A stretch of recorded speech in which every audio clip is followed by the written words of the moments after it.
Quando perguntamos qual foi o maior traficante do mundo, muitas pessoas nem pensam, antes de dizer que foi o temido Pablo Escobar.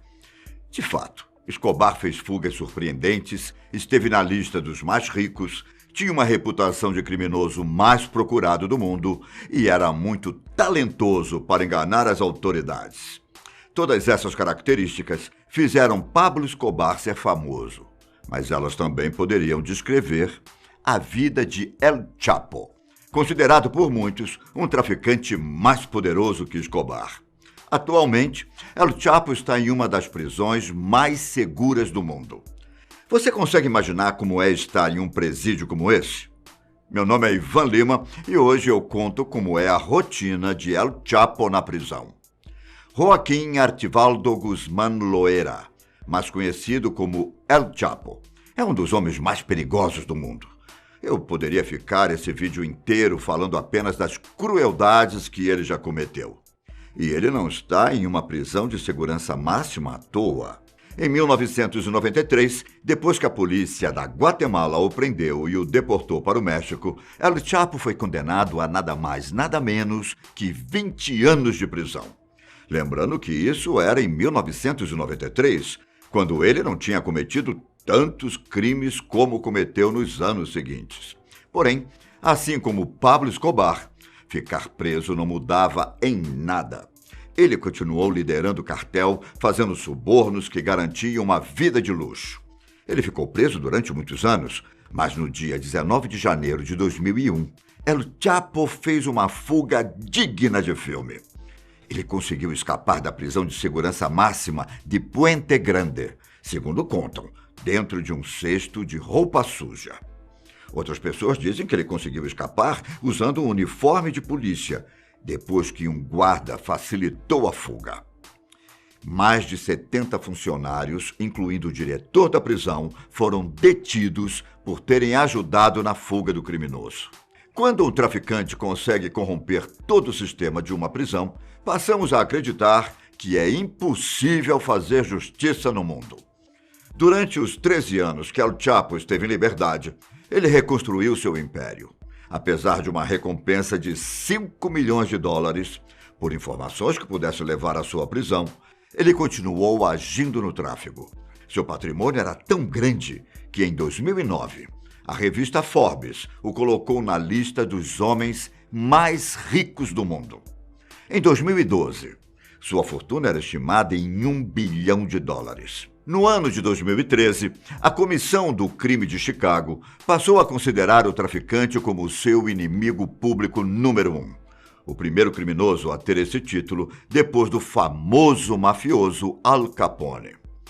As procuras e investigações incansáveis das autoridades levaram à segunda prisão de El Chapo, em fevereiro de 2014, enquanto ele estava em um hotel em Mazatlán, uma cidade no litoral do Pacífico. A prisão foi resultado de esforços da polícia mexicana e norte-americana. Na época, o presidente mexicano Enrique Peña Nieto se recusou a colocar o criminoso sob custódia dos Estados Unidos, pois era vergonhoso o fato do governo mexicano não conseguir evitar sua fuga. Mas então, dessa vez El Chapo estava definitivamente preso e sem chances de conseguir fazer uma fuga? As coisas não são bem assim quando estamos falando de um dos criminosos mais cruéis e poderosos do mundo. Apesar das autoridades do México dizerem que não havia a menor possibilidade do traficante fugir, em julho de 2015, ele conseguiu o feito. Ele fugiu da prisão de segurança máxima de Altiplano, a 90 quilômetros da cidade do México, por meio de um túnel subterrâneo, de 1,5 km de extensão. O túnel tinha sido cavado embaixo do chuveiro de um dos banheiros da prisão. Ele foi visto nesse banheiro por volta das 20 horas da noite. Mas depois da demora, os guardas acharam estranho e foram investigar. O túnel, de 10 metros de profundidade, contava com iluminação e um sistema de ventilação. Foram 2 fugas dignas de filme. Disso não podemos discordar. Mas sua liberdade, dessa vez, durou pouco tempo. Ele foi recapturado em janeiro de 2016, enquanto tentava fazer uma fuga pela rede de esgotos da cidade de Los Mochis, no noroeste do México. No ano passado, El Chapo foi condenado, pelo Tribunal de Nova York a prisão perpétua por narcotráfico, além de receber uma sentença de 30 anos por violência com armas e outros 20 por lavagem de dinheiro. Atualmente ele está preso em uma penitenciária de segurança máxima dos Estados Unidos, chamada Supermax, mas muito conhecida como Alcatraz das Montanhas Rochosas, em referência ao mítico presídio da Califórnia. Junto a ele estão outros terríveis criminosos, como Ted Kaczynski, o Unabomber, e Terry Nichols, responsável pelo atentado de Oklahoma em 1995. Funcionando desde 1994 no estado do Colorado, essa penitenciária federal de segurança máxima foi construída para abrigar os criminosos mais perigosos do mundo. Com capacidade para 490 presos, quase todos os homens que estão nesse lugar cumprem sentenças de prisão perpétua, passando cerca de 23 horas por dia, isolados em celas individuais.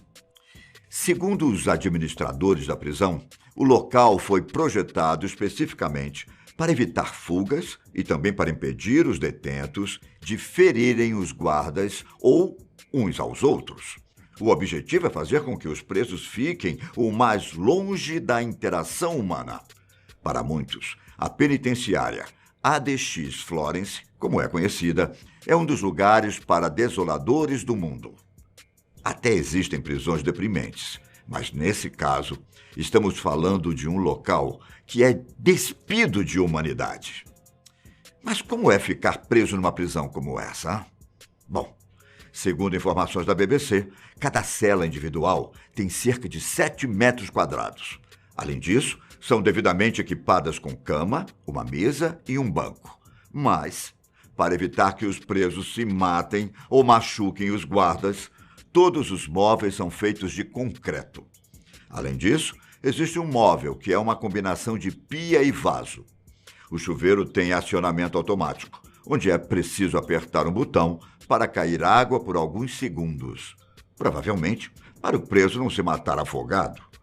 As camas de concreto têm um colchão bem fino, com um apetrecho para imobilizar o preso caso isso seja preciso. Com paredes grossas feitas de concreto, as celas também têm portas de metal bem resistentes. Para ter um pequeno contato com o mundo externo, as celas também têm uma janela de 10 centímetros de largura, que permite que os presos vejam apenas o céu. E alguns presos têm o luxo de ter um rádio ou uma televisão, mas eles não podem assistir qualquer coisa. A programação costuma ser educativa, religiosa ou filmes escolhidos a dedo pelos administradores da prisão. As refeições são entregues aos presos por uma pequena abertura na porta da cela. As únicas interações com outras pessoas acontecem com guardas, funcionários do presídio ou psiquiatras, e sempre dentro da cela. Eles têm permissão para sair apenas quando precisam de um tratamento médico, visitação e recreação. Geralmente, a recreação tem 1 ou 2 horas por dia, mas apenas dias de semana. Nas raras vezes que eles têm interação, os presos são levados para o teto da prisão, um lugar com paredes de concreto e aberturas com grades. É permitido que apenas 5 presos fiquem no local. Eles podem conversar, olhar uns para os outros e tocar as pontas dos dedos, mas o contato se limita a isso. Mas, para os criminosos mais perigosos, como é o caso de El Chapo, a recreação acontece em uma área separada, com uma vista para o céu, mas sem contato com outros presos. Quando eles recebem visitas, é permanentemente proibido o contato físico, até porque visitante e presidiário ficam separados por uma espessa camada de vidro e conversam por um telefone. Às vezes a vida, ou melhor, a justiça, nos cobra caro pelas nossas atitudes, não é? Apesar dos nomes que eu citei no começo do vídeo e de vários outros bandidos que estão presos no local, muitos detentos estão nessa prisão por motivos curiosos. Segundo um relatório divulgado em 2018, cerca de 90% dos presos nessa época haviam sido transferidos por terem tido problemas de comportamento em outras prisões, muitas vezes incluindo até tentativas de fuga ou ataques contra outras pessoas. Muitos detentos têm doenças mentais. E, segundo os defensores dos direitos humanos, ficar isolado em uma cela sem contato com outros humanos faz com que as doenças mentais se agravem ainda mais. Especialistas afirmam que, depois de 2 semanas em isolamento, a mente humana muda consideravelmente, deixando ainda mais complicado a interação com outras pessoas. O fato é que, desde a estrutura física, na maneira como as celas foram projetadas e no tratamento dos presos, tudo foi planejado para que eles não consigam, de forma alguma, ter contato com outras pessoas e com o mundo exterior. Isso ajuda a evitar que eles planejem uma fuga.